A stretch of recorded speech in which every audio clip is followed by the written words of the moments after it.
है student, welcome once again. हम इस वीडियो में एक्सरसाइज 1.6 को सॉल्व करेंगे। यदि आप चैनल पर नए हैं तो चैनल को सब्सक्राइब कर लें। तो चलिए वीडियो को स्टार्ट करते हैं। और वीडियो स्टार्ट करने से पहले थोड़ा सा इसके बारे में जानकारी चाहिए हम लोग को। यहाँ पर दिया हुआ है हमारा ए के पावर एम और ए के पावर एन। तो ए के पावर एम इंटू ए के पावर एन का होता है ए के पावर एम प्लस एन होता है। यदि होता है ए के पावर एम के पावर एन रहेगा तो ए के पावर एम इंटू एन होता है।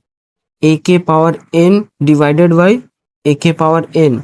यदि दोनों वाला सेम होना चाहिए तो ये दोनों को माइनस कर देते हैं। यदि डिवाइड में होता है तो ये माइनस में कर देते हैं, जबकि इसका नॉर्मल नंबर सेम होना चाहिए। और यहाँ पे दिया है एम ग्रेटर देन एन, जो एम होना चाहिए एन से बड़ा। फिर ए के पावर एम और बी के पावर भी एम होना चाहिए, तो ए इंटू बी हो जाएगा, के पावर एम हो जाएगा यहाँ पे। यदि ए के पावर 0 हो तो हमेशा 1 ही होता है। कहीं भी ए के पावर 0 दिया रहे तो उसका वैल्यू 1 ही होगा। फिर है 1 बाई ए के पावर एन। अब जब 1 बाई ए के पावर एन होता है तो ये ए के पावर एन इनवर्स में चला जाता है। जितने भी क्वेश्चन बनेंगे यहाँ से हमारे सभी क्वेश्चन बनने वाले हैं। तो चलिए क्वेश्चन नंबर 1 से स्टार्ट करते हैं। क्वेश्चन नंबर 1 फाइंड करना है 64 के पावर 1/2 है।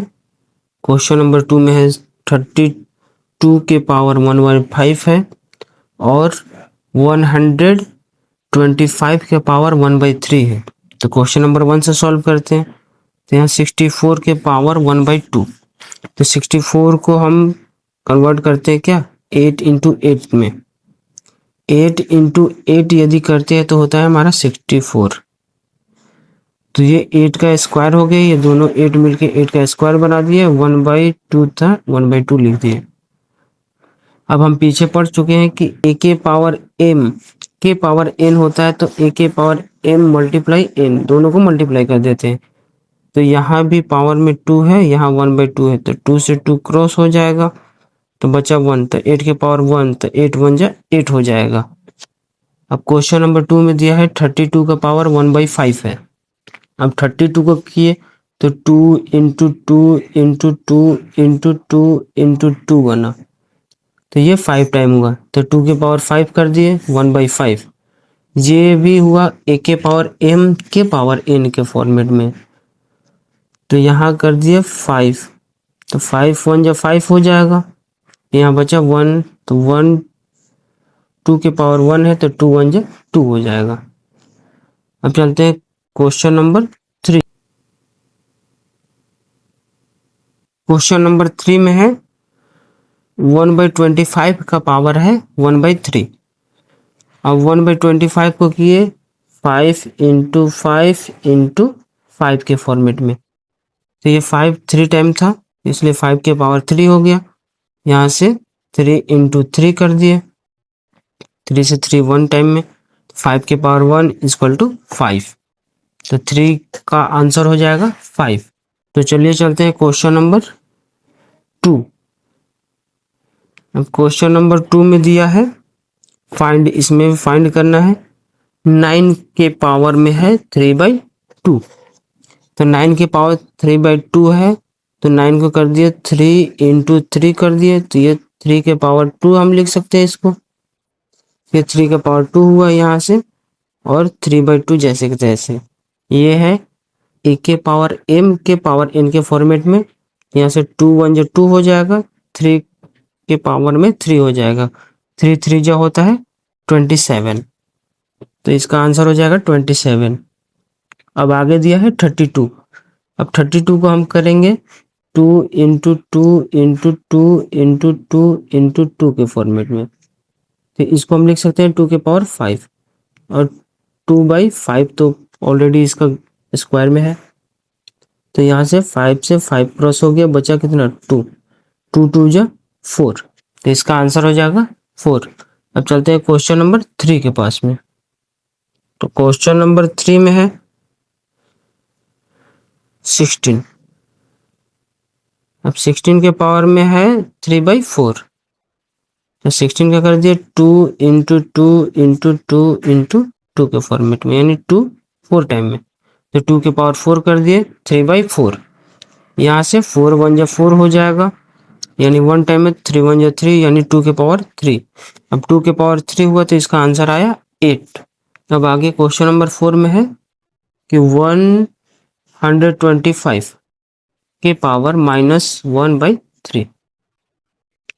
अब 125 को किए 5 इंटू 5 इंटू 5 के फॉर्मेट में, फिर इसके पावर में यहाँ से 3 से 3 हो गया। अब यह क्या हुआ, 5 के पावर में -1 चला गया, तो ये पावर में जाता है तो बाई में हो जाता है, ऐसे इस फॉर्मेट में आ जाता है। तो इसको हम लिख देते हैं क्या, 1/5। यही इसका आंसर हुआ। अब चलिए चलते हैं क्वेश्चन नंबर 3। क्वेश्चन नंबर 3 में क्या है, सिंप्लीफाई। अब सिंप्लीफाई करना है, यहाँ 2 के पावर में 2/3 है, फिर इंटू 2 के पावर में 1/5 है, तो नीचे का यहाँ 2 2 तो सेम है। तो हम अभी थोड़ा देर पहले पढ़े कि a के पावर जब हमारा m इंटू ए के पावर में n हो रहता है, तो दोनों a को 1 रखते हैं और m और n को प्लस कर देते हैं, जबकि यहाँ पे लिखा हुआ है दोनों पावर को ऐड कर देते हैं। तो यहाँ से 2 के पावर में आया 2/3 प्लस 1/5। अब इसका एलसीएम निकालें, आया 15। अब यहाँ से आया 10 प्लस 3, अब 10 और 3 को ऐड किए तो 13/15 आया। यही इसका आंसर हो गया। अब क्वेश्चन नंबर 2। क्वेश्चन नंबर 2 है 1/3 के पावर 3 के पावर 7 है, सबका पावर 7 में है। फिर इसको अलग किए तो 1 के पावर 7 हो गया, और ये 3 के पावर में 7 हुआ। तो यहाँ 1 के पावर 7, यहाँ से 1 के पावर 7 से 1 बना, और 7 3 जा 21 हो गया, यानी 1/21। तो हम पीछे भी पढ़े हैं कि a के पावर में 1 भी दिया रहे तो इसका होता है a का इन्वर्स हो जाता है, तो फिर इसका भी हो जाएगा 3 के पावर 21 का इन्वर्स। अब चलिए चलते हैं क्वेश्चन नंबर 3। अब क्वेश्चन नंबर 3 में दिया है 11 के पावर में 1/2 बाई 11 के पावर में 1/4। इसको जब हम किए, ये डिवाइड के फॉर्मेट में है, डिवाइड में होता है तो इसके बीच में माइनस होता है, पावर के बीच में माइनस हो जाएगा। तो इसका भी एलसीएम निकाले तो 4 आया, इस फॉर्मेट में आया 2 - 1, इसको जब माइनस किए तो 1/4 आया। यही इसका आंसर हो गया। फिर अब क्वेश्चन नंबर 4 में है 7 के पावर में है 1/2 और 8 के पावर में भी है 1/2। अब यहाँ पे पावर सेम है, नंबर सेम नहीं है। तो जब पावर सेम होता है तो ये दोनों के बीच में मल्टीप्लाई करके पावर को जैसे तैसे लिख देते हैं। तो यहाँ 7 और 8 को मल्टीप्लाई करके पावर को जैसे तैसे रख दिए हैं। अब 8 7 जब 56 हो गया, 1/2, यही इसका आंसर हो गया।